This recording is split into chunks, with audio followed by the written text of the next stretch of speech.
Good morning, and welcome to Medicamentum Authentica. I'm your host, Dr. Andrew Kaufman. I am glad to be back after a long break, and today I have an excellent guest from another YouTube channel, Alpha Vedic. We have Dr. Barre Lando. Welcome, Dr. Lando. Hi, Andrew. Good to see you again, my friend. So Dr. Lando is pretty far away on the West Coast in the northern area of California, way north. And so there's a slight delay. So that's what's going on if you notice that. But Dr. Lando is an excellent teammate in this fight against the COVID pandemic narrative. And we've had several discussions together, and it's great to have him on my channel because finally I get to ask him about all the things that I want to learn about. So just to give a brief introduction, Barre has had experience and training in a lot of different areas of healing and medicine. So he got his paramedic certification through Stanford University. He did graduate work in social psychology. He has a doctor of chiropractic medicine and also did his doctor of naturopathic medicine, focusing on homeopathy and oriental medicine. And he considers himself a bioterrain specialist. And so we're going to talk a lot about terrain medicine. So welcome again, Barre, to the show here. I'm excited to have a discussion with you today. Yeah, honored to be here, and thanks for having me, Andrew. So we can start it off wherever you want. We've had some great panels, with you and Kelly and in other formats. So I look forward to this, and I'll chat about whatever you'd like. Okay, fantastic. Well, I've heard you mention a couple of times that earlier in your career, you got to study under and work with some of like the original people in terrain theory and Pleiomorphism, like the famous Gaston Naessens. So I was wondering if you could tell us a little bit about like what that was like and what you really learned, and maybe kind of introduce the viewers here to the basics of Pleiomorphism. Yeah, absolutely. It's a very large topic, and when we think of bioterrain medicine, we think classically of looking at microbes under the microscope and then understanding the internal milieu of the body, of our biology, as just the way a farmer would look at the soil when he's farming. And in fact, these days I have a farm. I'm a permaculturist, and we actually teach permaculture. And I'm a master gardener, so I spend most of my time with my hands in the dirt these days. But the principles are identical with bioterrain medicine. And the way I got involved, I was, as you already mentioned, more specializing in Oriental medicine. And after naturopathic college, I went to chiropractic college just to get a license because they weren't licensing naturopaths back then. So in the process, so I was already working in advanced circles of the original clinical and applied kinesiologist, and we're making good inroads into neurology. And it was getting the attention specifically of German medical doctors in Europe. So they came over, and some French medical doctors as well. So they came over to study with us. And in the process, that was my introduction to bioterrain medicine. And through that, I was also introduced to some of the early teachers of the old school German microbiology, Maria Blecher, people like that. And, began my studies, got my first microscope. And I didn't hook up with Gaston Naessens back then was doing seminars. And he's still with us, I believe. I haven't seen him in years, but he was doing seminars in Toronto. And so we got some hands-on, one-on-one training with him, and also got to observe his somatoscope. But in my own experience, I started, not just learning bioterrain medicine, but also with my own microscope, I was able to start visualizing live cells under the microscope. And, live cell analysis is different than typical microscopy because there's a different angle of illumination from bottom up, and you get to see things in their live state. Now, the So Barre, microscope that I have is Yes. Yeah, if I could just interrupt, because like this is such a key point here, because everything that I learned in medical Okay. school, right, in medical science, is all based on observations of dead animals and dead tissue. And it's really, really, how can you really learn what these things are doing in life, right, by just observing them dead? So by you having this alternative experience, right, it's like a whole different way of seeing life. And so can you just explain like what's the technology of the microscope, and then what actually did you see when you started looking at living cells under the microscope?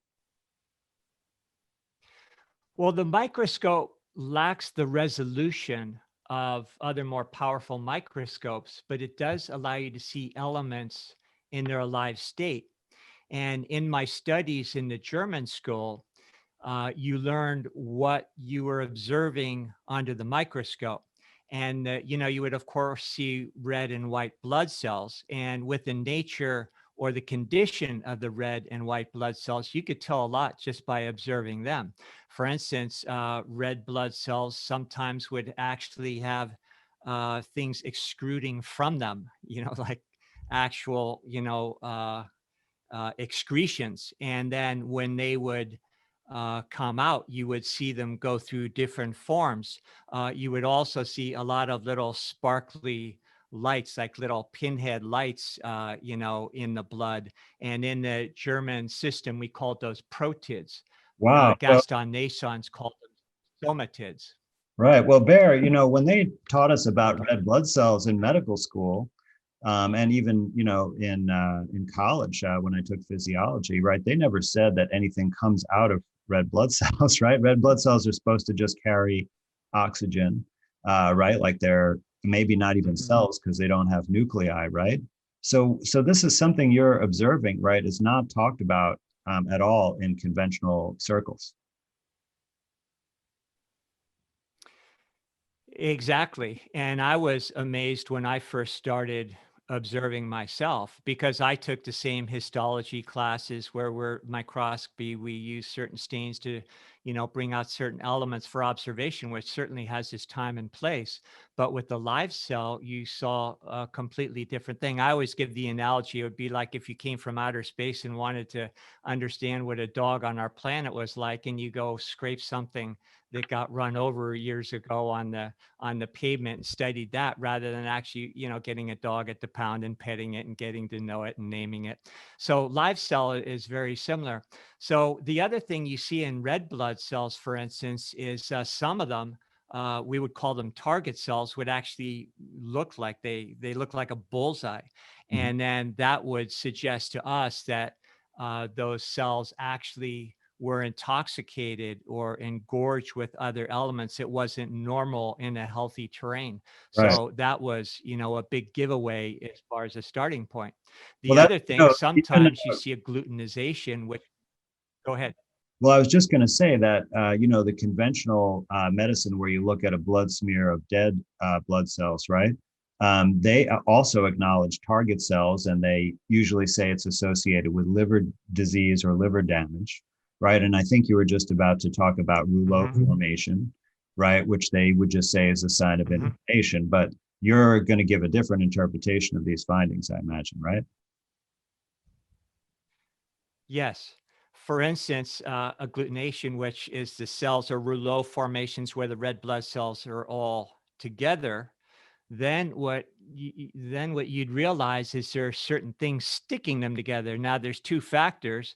One is an electromagnetic phenomena, and there's another level of biotrain medicine that allows you to discern the level, the electromagnetics that might contribute to that. But then the most physical factor was fibrin. And very often you would see a preponderance of these little fibers in the blood accompanying when these blood cells were all stuck together, which brings us into one particular type of organism that is innate within our own internal terrain, which is mucor racemosus. And mucor one of the things it does is it produces fiber. And in the German school, they recognize that as fundamental or one of the building blocks of thrombocytes. So in a healthy terrain, you would have just the right amount of that fibrin to, you know, have proper blood clotting mechanisms. But at the same time, if it was too much, then the cells would actually get kind of sticky. The blood would become very viscous. And then, you know, the biotrain medicine, one of the approaches, of course, would be to resume normal viscosity in the blood, which would help circulation and clear up a lot of problems. So it sounds like there's a lot of factors in here. And so the viscosity, right, it could be related to a lot of things, maybe toxicity, maybe dehydration, right, or improper structuring of the water in the blood, for example. But the fibrin that you mentioned that is sticking the blood cells together, that, as you said, is a component of blood clots, right? And it's normally in like a precursor state in our blood, and something has to activate it to make it sticky and polymerize, right, into its fibrin state. And so there's a role for a fungus, because you mentioned mucor, right, which is a type of fungus, I believe. So can you just elaborate on that a little bit? In the conventional sense, we would consider it a fungus, but fungus is only the fungal stage is only one phase of that cyclogeny of that particular organism. For instance, one of the techniques that I would do when I take somebody's blood, I take at least a dozen or more blood samples and look at each of them. One of them would be a control slide with nothing on it but the blood. The other ones, I would put developers on them, and the developers were actually the protid level of in that cyclogeny of all these organisms on each of the slides. Now the terrain is going to grow certain things depending on its, you know, particular condition. So for instance, if I put the slide on with the mucor developer, the protists from the mucor cyclogeny, then you would see all of a sudden, and this stuff happens very quickly under the microscope. You don't have to wait days for it to develop. It happens in moments. So you actually see these fibrin just you know, come out of nowhere, and pretty soon you look like the whole slide is like cobwebs. Wow. So just to finish real quick, you have the protid, and then, you know, there's books like Gaston Naissance has books, the old German school have books where you actually see illustrations and the things that I used to see myself under the microscope. So you see from the little point of light, then you would see it develop into what we call more of a colloid, more of a round, larger thing. Then you'd see two of these colloids come together. They actually create a membrane within each other. So now you see like a elongated, you know, sort of organism, but you can see the two distinct colloids on each side. And then pretty soon those fill out and they become what we call chondrites, and then they start becoming very modal and look like little, you know, snakes crawling around on the screen. And then it would enter the bacterial stage, and then it would enter the fungal stage. So the fungus is only one stage. For instance, streptococcus is a bacterial phase of another organism called Penicillium notatum. So, Bar, this is really amazing stuff, but let me just back up a little bit, because I have a feeling some of the listeners may be a little bit confused about what you're talking about. So just to back up right here, so we use a couple of big words, right, like cyclogeny.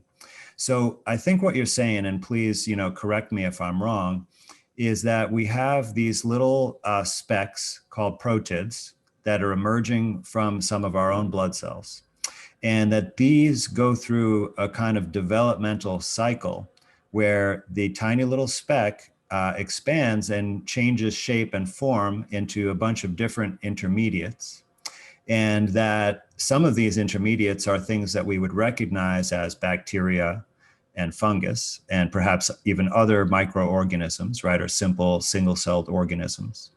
And then they can actually devolve back into the little specks or protids if the environmental conditions would warrant that. right? So this is how it makes a whole cycle, like in a circle.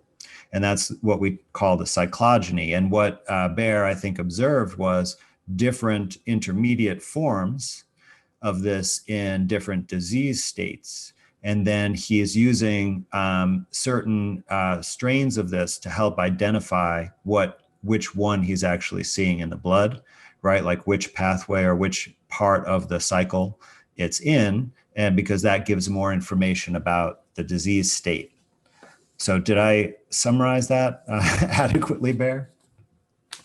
No, you did it brilliantly. The only thing I would add to that is that every stage of that cycle has a purposeful function.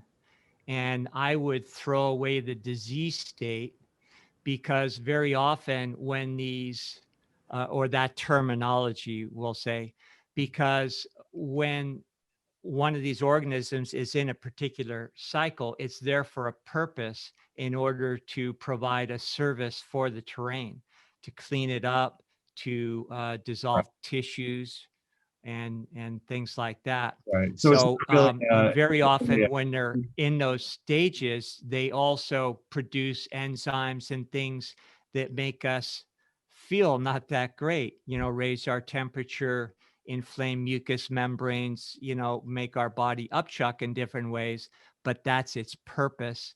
And we erroneously label that as disease. And then if one of these organisms, like the bacterial stage of, say, penicillin notatum, which is streptococcus, if that's circumstantially found at the scene of the crime, then we say that created a disease. We take antibiotics. Sure enough, it dampens down that level of the cycle so that the symptoms disappear, but you didn't do yourself a favor because you impeded what it was trying to do for your longevity. Right. That's excellent way of talking about it. And I've definitely talked about this several times as well, that, this kind of, disease, like an on-off switch, is not necessarily an accurate way of describing it. I mean, maybe what disease really is if this system, which is really about restoring health or maintaining health, right? It's the natural balance. It's our natural systems to sort of clean up and fix little problems, right? Like just think about maintaining your house, right? The house always has something going on, right? A little dent in the wall here that you need to fix, or a light bulb is out, right? Or something breaks, something needs to be repainted, right? And so doing that is just an ongoing thing. And so these mechanisms of healing in our body have ongoing repair functions, and that we shouldn't think of these necessarily as illnesses, but perhaps even a better way of thinking about what an illness or a disease really might be is when these systems are so overwhelmed that they can't do it and they go into this kind of chronic state. But even those things, like if you assist the body in repairing, it can get back to health. So what you're talking about of implicating the bacteria or other microorganisms as the cause of the illness, right? It's really important, because in this terrain model, what it says is that there is an insult to the tissue. Like, so we can stick with the strep throat. Now, I know in many children, this is associated with dairy. So there's some material in the dairy itself, right? And it could be maybe the casein protein, or it could be a parasitic organism that's formed by pasteurization, right? Or it could be, some product of one of the bacteria that's in there because of resistant to antibiotics, right? But something in there, it damages the tissue in the throat, like as you swallow it down. And then in response to that, your blood cells, or perhaps other cells, send out these protids, and there's other names for them, right? Like microzyma or somatids. And they then evolve to the stage of streptococcus and come there because those are the right kind of bacteria to clean up the throat tissue, right? And because they're eating the damaged tissue, of course, they excrete wastes, just like we excrete wastes when we eat. And their wastes happen to irritate the tissue and cause the symptoms, but it's actually also an important part of the healing, because those waste products like dilate the blood vessels in the tissue, which causes swelling and secretions. And that increases the blood supply to bring more nutrients for healing. And the secretions accelerate removing the waste products from the area, right? And so using antibiotics will interrupt that process and relieve the symptoms, but it actually interrupts the healing. So that tissue is never allowed to completely heal. And then that causes recurrent infections usually, and perhaps other problems. But this is kind of how we're explaining like this beneficial role, or more scientifically apropos, saprophytic role of these various microorganisms along the different stages. Precisely. And I think doctors would really do themselves a favor maybe by doing a few years of farming, or at least doing a few nature walks now and then, because you see these same processes going on in nature. And of course, when you find a dead animal in the forest and it's covered with fly larvae that are eating the carcass, nature's way of cleaning the forest floor, we don't say, oh, those darn flies killed another deer. It's silly. You also And when don't you say it's study, infected, right? You don't say it has an exactly. infection. Right. And nature has a wonderful patterning, the way it does everything, as above, so below. So the same principles that you see operating in nature outside of us are operating very similar within us. And, it's not just that we set ourselves up for recurring infections, but we have to understand the role of what we consider disease. It would surprise a lot of people to think that maybe a tumor, isn't necessarily a disease, but a healing strategy. And these organisms at those times will be there at the scene of the tumor growth from day one. They're recruited there from day one because they're part of the process. And when the tumor has done its job, and that's another whole involved story that would seem kind of ludicrous to most people hearing this for the first time. But when the tumor has done its job, then these organisms actually secrete enzymes and things that digest the tumor. And there was a time when mostly these things would come and go without us even knowing it. Right. Even, conventional cancer research acknowledges, right, that cancers emerge all over our body all the time. And then usually, they say the immune system takes care of it. But, the immune system is vastly misunderstood in the context of the germ theory paradigm, right, as it's the defensive army against the army of germs. But actually, I think the immune system is probably the part of our body that regulates this response or interacts with the microorganisms, right? And they're kind of like two units of the same, two departments of the same company, kind of like working in concert with each other, maybe like the logistics and then the sanitation departments. I mean, would you agree with that kind of conceptualization of the immune system? Oh, absolutely. The immune system, of course, conjures up the biological battlefield, mindset that it's a war where we're constantly getting the bad guys. Where I don't even like to use the word immunity or immune system, because the body is self-maintaining, self-correcting. So it's really part of our regenerative system. And I think we do better by using that terminology as well. In fact, part of what the immune system does is produces antibodies, and antibodies have really been shown, in the bioterrain work, that they actually assist in wound healing. They aren't there attacking, like little bullets attacking the bad microbes. So, antibodies themselves, I believe, I can't prove it, but I'm pretty sure that they're one of those things that we confuse with virus. Right. Well, there certainly is a lot of confusion about that because, in terms of antibody tests, right? Tests for antibodies both show that someone is, immune to an illness, and then they also show that someone is infected or sick with an illness, right?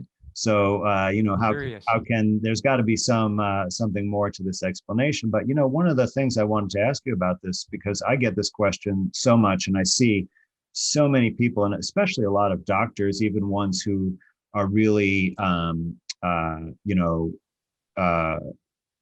in the right sort of frame of reference about the pandemic, still always say, we need to work on strengthening our immune system, right? Like I think Dr. Shiva, who's a pretty famous guy in this whole scenario, right? That's his like big mantra.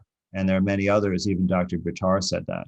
But I always like say, this really perpetuates the story that drives the pandemic, and it's the wrong way of thinking about it. So how would you reframe that into a way to actually give some health information that people could use to just make themselves more resilient and healthy in general?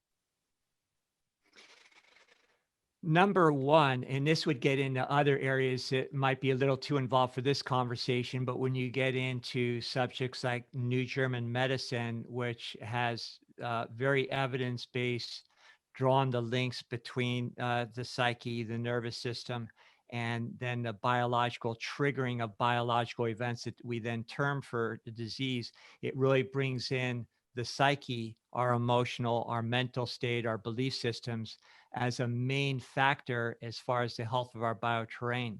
So the more we harbor fears, anxieties, or belief systems that we live in a malevolent universe, and our bodies will actually turn against us, and it's just inevitable, and we're always waiting for the other shoe to drop. That is definitely going to become a self-fulfilling prophecy, and we can even explain that in better detail with waveform mechanics, things like that. But when you get into, what people are mostly concerned about these days, eating antioxidants and all these things that are supposed to make us healthy, it's important. Diet is important. And it's good that we have the fuel, because on the biological level, we do need some gas to run the engine. And the cleaner that gas is, the more we eat unadulterated food, that's not processed, then the body will have the resources in order to run these programs that are designed to heal us in the first place. So I'd say first, it starts with your emotional state. It starts with gaining a greater awareness mentally, to understand that maybe some of our belief systems were wrong from the get-go, and then also take care of ourselves, getting good oxygenation with exercise and good food and good water. And it's very, very simple, actually.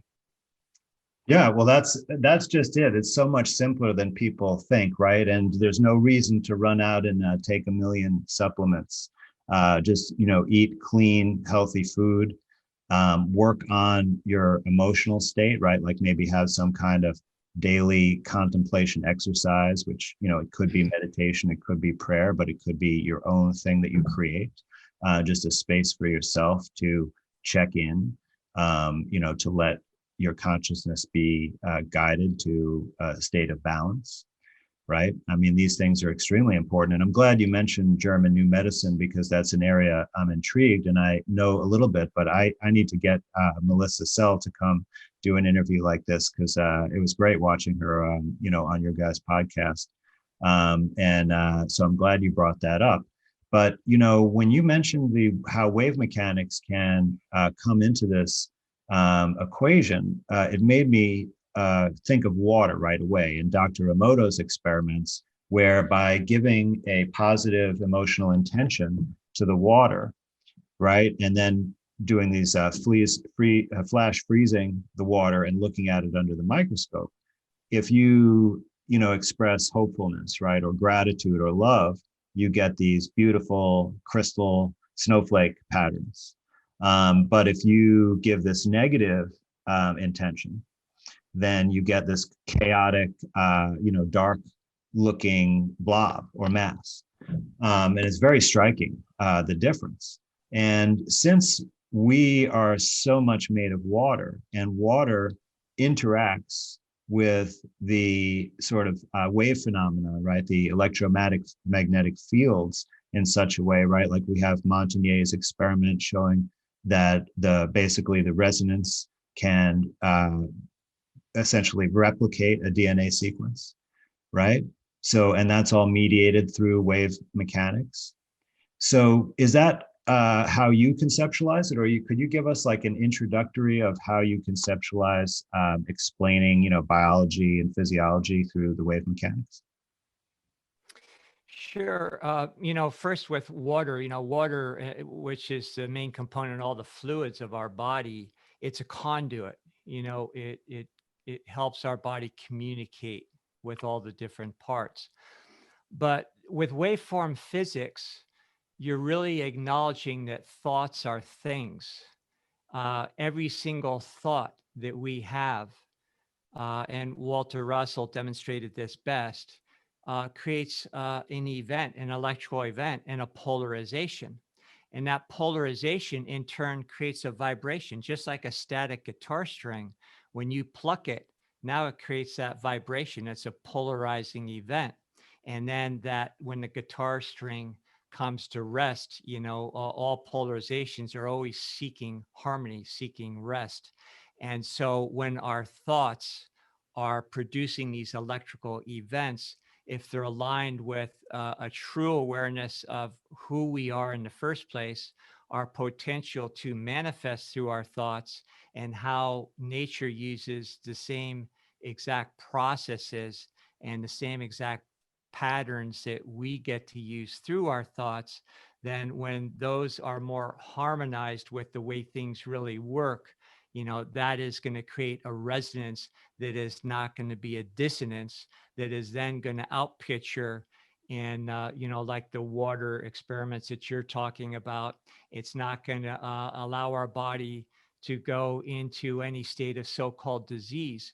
And in bioterrain medicine, I observed a long time ago, you see these purists come in that do everything right. They do all the right things. They even say they meditate and everything, but their whole intention is not just for the purpose of,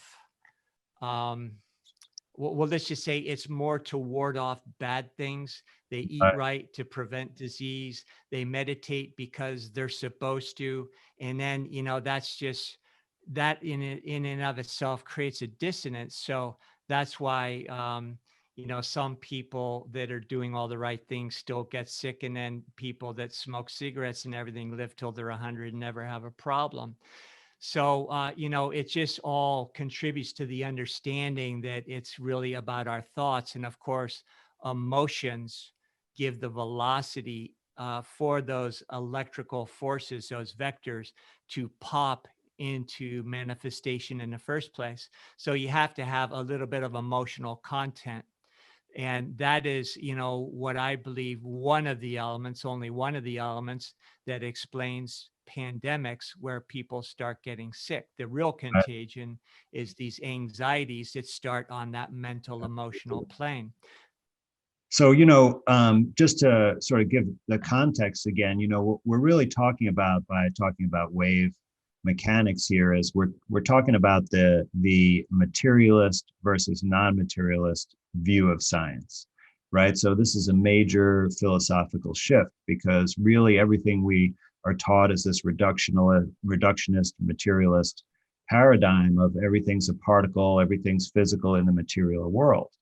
But here we're talking about that's not all there is, right? That there is this other unseen, non-material part, and it has a lot of influence, and perhaps it may really be guiding the material world. And it's not like we're totally ignorant to this in the materialist view, right? We just talk about it as being an emergent property, so that it can only, come from material, rather than it being a separate realm. But like what you were talking about, a thought resulting in a charge and a vibration and a polarity, right? And that you can get a basic neuroscience textbook and see when they talk about the action potential, right? That's exactly what's going on. You have a moving charge, right, across an axon, which is a long projection from the cell. and it creates a polarity, right? Which gives the communication to the next cell.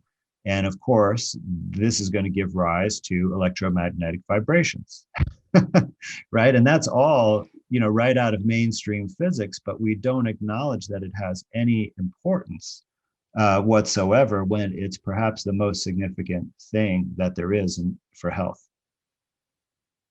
Yes. And the level of electricity that you're alluding to is on the biological level. Mhm. You know, when I mention electrical vectors, people would automatically think of, a wall socket and plugging something in to power up. But that is electricity indeed, but it's on a lower, already decayed level. And it's actually very toxic. That's another whole topic that we can explain in detail. But now on the biological level, you have another level of refinement. It's electricity, and our electronics like EEGs and things can pick that up. Right. Now, the problem is with those medical technologies, they're not capable of picking up the next level of refinement, which is more that vital level, the etheric level, which is the level of electricity before it steps down into the biological. And then above the vital is another level that we would equate with the emotional level. Those vectors, it's electricity, is all the same, but it's another level. I don't even like to call it subtle because it's only subtle when you have never experienced it as a real entity. And then there are different levels above that. Now, one of the things in bioterrain medicine that I've done over the years is labs that actually help you appreciate that electrical component of the terrain on a biological level. But then there are also other endeavors, like, for instance, there's a Paris Institute that I've studied with where, we use instruments like a Lecker instrument that was built by an Austrian physicist and used in the field of engineering and medicine, adapted to medicine by medical doctors and taken very seriously, validated for many years. And that allows us to actually perceive electricity on those more refined levels. Also within the field of biogeometry, other levels of instrumentation where you can actually measure the quality of those energies. And here's the thing where science kind of took off in the wrong direction. We tend to think of everything scientific as quantitative, but the other half of the equation is qualitative. And when you get into measurement of these other levels of electricity that I'm talking about, what you're really doing is taking very exact qualitative measurements. Right. And that kind of reminds me of the difference between digital and analog, right? Because we have a sort of discrete versus continuous. And with the discrete digital way to represent information, right, we actually lose information. We maybe it might be a cleaner signal, right? But there's critical information lost.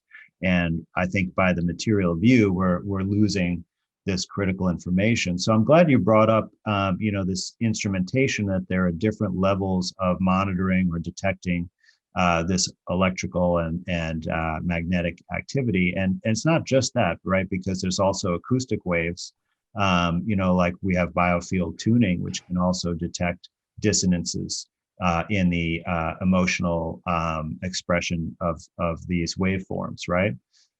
But so some of these instruments, as you mentioned, may be more diagnostic, and they can detect the quality of those subtle energies of the person and correlate that with some health issue. But there also are some that are more therapeutic. And I'm wondering if you could talk about things like the violet ray device or the diathermy device or even a Rife machine, and how those things would like interact with our wave mechanics to bring about, some kind of healing process. Well, everything has to be understood within a context of resonance. For instance, you mentioned acoustics. If you and I both have an F sharp tuning fork, we'll say, and we're standing on opposite sides of the room, and I ping mine, but you just hold yours and don't activate it, yours is going to start resonating because it's in the same octave. And in these biogeometry, the Lecker antenna and these things, what you're really doing is pinging certain frequencies in order to get a reading within mechanical structures, biological structures, take your pick. Even a pencil has a resonance that you can measure. So therapeutically, what you're doing is, and I have a very elaborate way of doing it with an array of different instruments from a few different schools that allows me to ascertain the asymmetries in the waveforms. We're talking about waveform mechanics. And, you know, if you look at nature, you have a perfect symmetry, the way things predictably unfold according to the Fibonacci sequence, the golden mean. And now you can discern in a body with these instruments. And if you're trained in these instruments and know that certain ranges of, you know, along the settings of these different tools that we use will ping a certain level of reality in that biology, then that will have to do with certain organ systems, you know, with the endocrine system, with their emotional body and so forth. And so it doesn't just give you great clues, because then you can take that once you again, discern an area where you get a positive test, and you can test it against herbal remedies, different nutritional things, different keynotes in sound therapy. And then you can find what brings back the symmetry in your original test in the first place. So therapeutically, it becomes very grounded, very practical. So it basically kind of targets you to the right therapy for the individual's health issue. Yes. For instance, with the Lecker antenna, I can see more I use it to look at more the macro distortions in the composite of vectors that make up any human body. And if they're skewed more on the east to the west polarity, trajectory, or the north or south polarity, that's going to tell me a great deal about their body, more on that macro waveform level. Then with biogeometry, I, go in and get more qualitative measurements that is going to, discern more fine tuning on different levels. But either way, and even when I'm making like spagyric formulations, if I want to make a formulation and I have different, vats of my spagyric formulas from different herbs, if I'm going to make something for you, then what I'm going to do is make a custom formula based on the readings that I get from you, and then find the exact proportion of different herbal elements to make the perfect remedy or the formula. It's just like they used to do in Chinese medicine when those masters could perceive on that level. And then that formula is going to, be customized and bring you into symmetry. That's why I've never believed in recipe medicine, whether it's pharmaceutical medicine or so-called herbology. Right. Well, that's really interesting, and it's so personalized, and it's funny because in conventional allopathic medicine they talk about personalized medicine with respect to genetic profiles, but it's never materialized or shown to be meaningful. But we've had this already in existence by a totally different technology. So it's really quite interesting. I was wondering, are there any, particular types of illnesses that this is especially useful for? And then I also, before you get to that, I'd forgotten, I wanted to mention that example you talked about, the orientation like north-south versus east-west. That is exactly like the axis deviation on an EKG.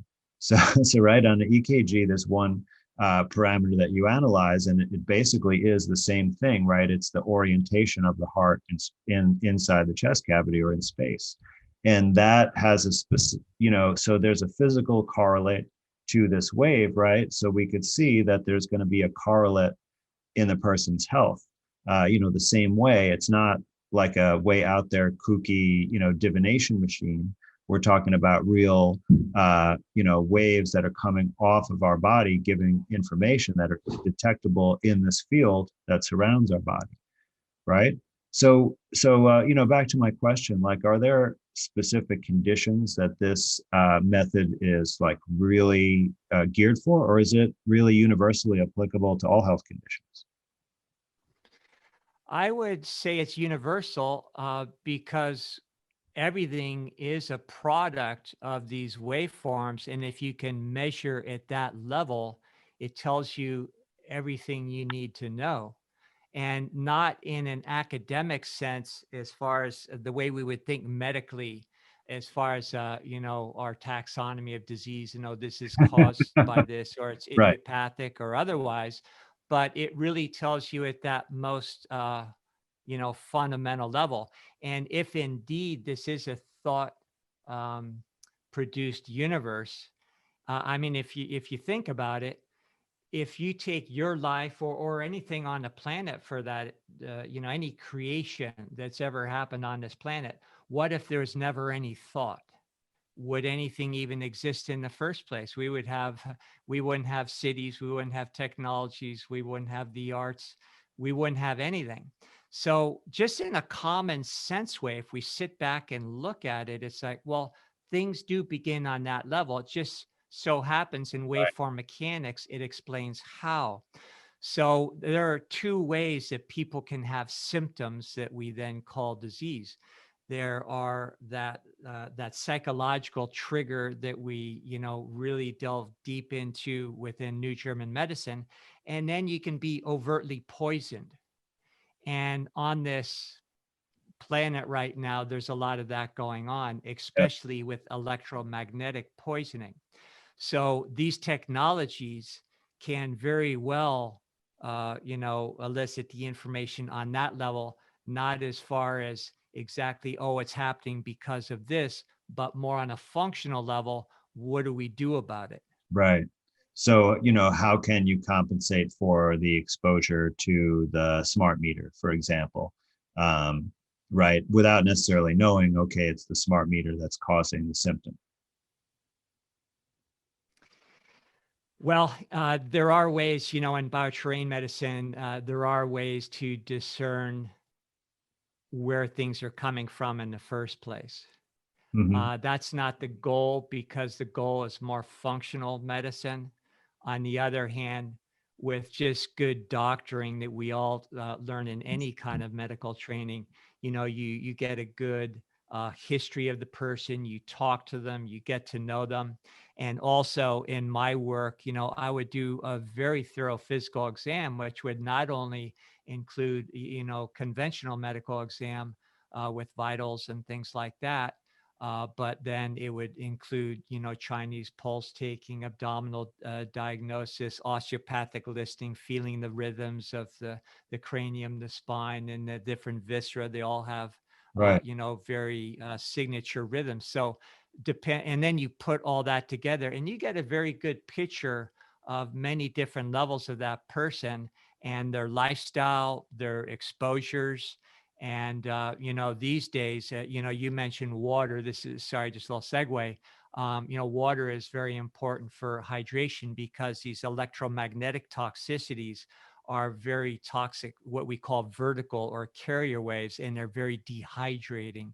So, it's just typical doctoring.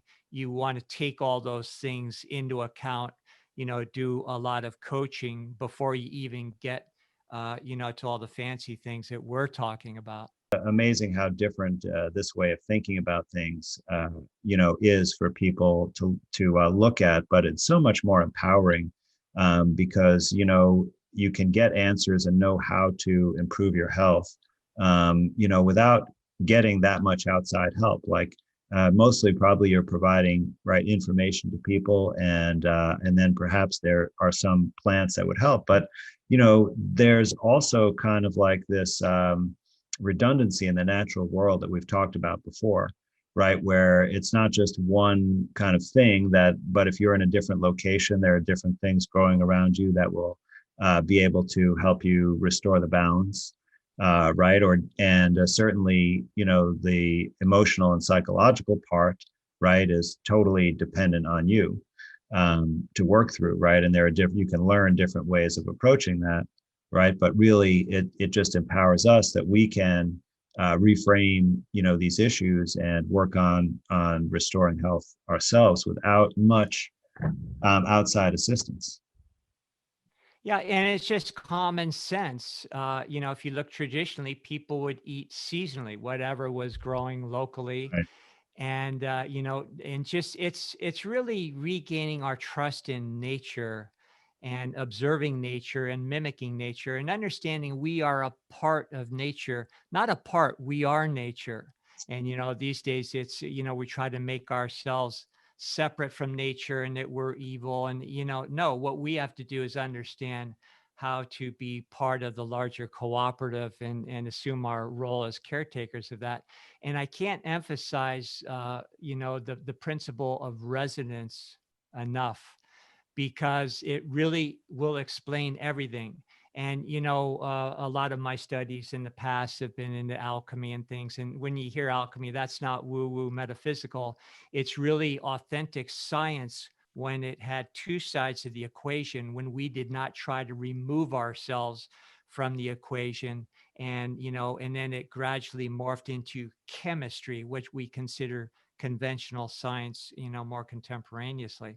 So resonance explains everything. And we live in a marvelous time because all of these things that we used to consider occult or mystical have been de-occulted. There's no more mystery. We can measure these things. We can reproduce these things. We can even recreate, with some of these techniques I'm talking about, the resonance of a particular herb and broadcast the resonance and not even have to take the herb in the first place. Right. So what we're understanding, I think, what I observe, in the circles that I travel with, is we're kind of, going through those stages of awareness where we realize, wow, it really does all emanate from us in the first place. There is absolutely no separation, between ourselves and nature. And if we just allow ourselves to merge and assume our normal potential, then there's that perfect communication on the microbial level that we started talking about. Those microbes that I observe under the microscope, one of the experiments we used to do is do hands-on modalities on a body after we took blood out of the body, and then we put it up on a screen monitor, and you watch the blood actually change in real time relative to what you're doing to the body down here. So, and early on, it was another way that we proved, at least to ourselves, it wouldn't fly in conventional circles, I'm Right. sure, but that, there's a real communication on a different level that's happening, and it's all about resonance. When I do acupuncture, I, prefer tuning forks. And when I use tuning forks, I'll go through my normal acupuncture protocols, but then, you're understanding the different elements, we call 5 elements in acupuncture and everything. When you go back and read the classics, they're actually talking about resonance. In fact, they're talking about certain keynotes, that we would think of as medical notes. Musical notes. So when you're doing acupuncture, you not only can use, a single tuning fork that's a keynote for the element that you're trying to stimulate or sedate, but then you understand how to make chords, with 2 tuning forks superimposed. It would create a 5th or a 3rd, depending if you want to dampen or stimulate. And, and so it's really all about this, this principle of resonance. And resonance explains exactly that old axiom in the Hermetic principles, which is as above, so below. Right.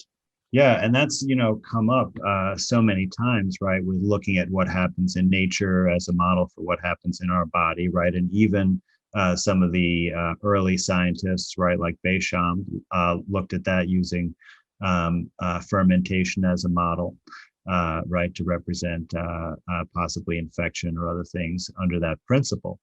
And so this comes up over and over again, like many things do. But this resonance example, it's like on the one hand, we have such mainstream scientific experiments that demonstrate it. Like I'm always reminded of and you can find this video, maybe I'll overlay it, where, you put a bunch of pendulums together out of sync and leave them for a few minutes and they all synchronize.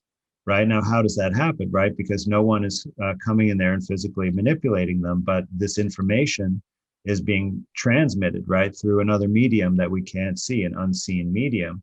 And this is, simply what we're talking about. So if we just acknowledge that this principle applies to biological systems, we can make this huge leap in our understanding of how organisms work. And then, of course, the implications are that we can affect health in a positive direction. And so I'm so glad there are people like you who have spent all this time kind of, studying this perspective and developing, ways to approach this that are, of course, way more successful than the cut, burn, and poison model. So, just what a great contribution there. Well, thank you. I think it's important, doctors of all types, to start understanding our whole role. Our whole role is not to cure or to keep somebody in a body for a certain period of time. It's to assist people on their journey, and everything is purposeful, even when we get symptoms. And in my experience, we did have great success, I think beyond what the conventionals are getting for certain conditions, which is why a lot of people came to us. But also, if a person was, if it was their time, if they were to make the journey, that was our job, to assist them to do that so that they could be at home with loved ones. They could be free of the anxieties associated with it because they had come to peace with what was, going on with this process in the first place. They weren't in a hospital, with tubes coming out of every orifice. They weren't on morphine drips because they're literally pain-free from things that were supposed to be very painful traditionally.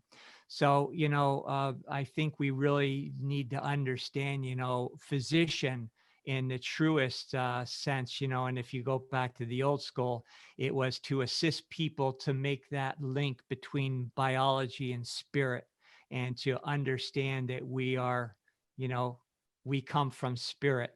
And while we're on this plane, we can actually be, very active on that level, while we're in the matrix, so to speak. And a doctor that can And help matrix. somebody make that link and awareness, I think you've done your job well. And when we stop trying to play God and think that we're going to save people, or lengthen their time span beyond what they're meant to be here to experience in the first place, which is a little pretentious, I think. And also, the very premise of bioterrain medicine is not to cure a disease. We don't recognize disease. It is to bring that terrain back into balance. And very frequently, you see people uh, getting a remittance in their symptoms, remission of their symptoms, not remission. Actually, they leave forever most of the time. That's right. And then at the same time, if a person, if it is their time, then they do it in a very aware state. And it's the whole family can get in on it, and it can be a very elevating experience rather than one shrouded with, just sorrow. That's just beautiful because the way people often end their lives in our system is really just tragic and lonely and filled with suffering. And through this new way, and it's so simple, right? We just allow the body, the terrain of the body, to restore balance, and it wants to do that, right? All the momentum of the life force is toward that end, right? Until it's time for us to leave this vessel, in which case, I think we continue on, that it's not an end to our consciousness, but it's an end to this experience, right? And we've probably had many others, and we probably will have many more, but we'll know when we arrive at that moment for sure. So, Bear, it's just great to leave us with that sentiment of hope and empowerment, and it's been such a treat to have you on. And I just want to also give my gratitude, because I've learned so much from you and Mike Winter over at Alpha Vedic and all your excellent didactic shows and interviews. And so why don't you remind people exactly where they can find you and what you've got coming up? Well, we're alphavedic.com. Mike is better all the different telegrams and things that I purposely stay away from because I try to reduce the electronics in my life. We're a farm-based company. We have a medicinal herb farm. We're entirely off-grid. We kind of live the lifestyle I've lived off-grid, a good deal in my life. And so we're just used to providing for ourselves. And our whole message to the world, I guess, why we're even out there in the first place, is that we believe that if we, take the power, the empowerment back into our own hands, we decentralize farming, we decentralize, our money systems, our institutions, be more, let's just say, more in the self-governance mode rather than looking for people elsewhere to fix things or do things for us, we'll have a marvelous world. And, all the problems that we think we have could vanish simply overnight. So we've created a little prototype here, and that's what alphavedic.com is all about.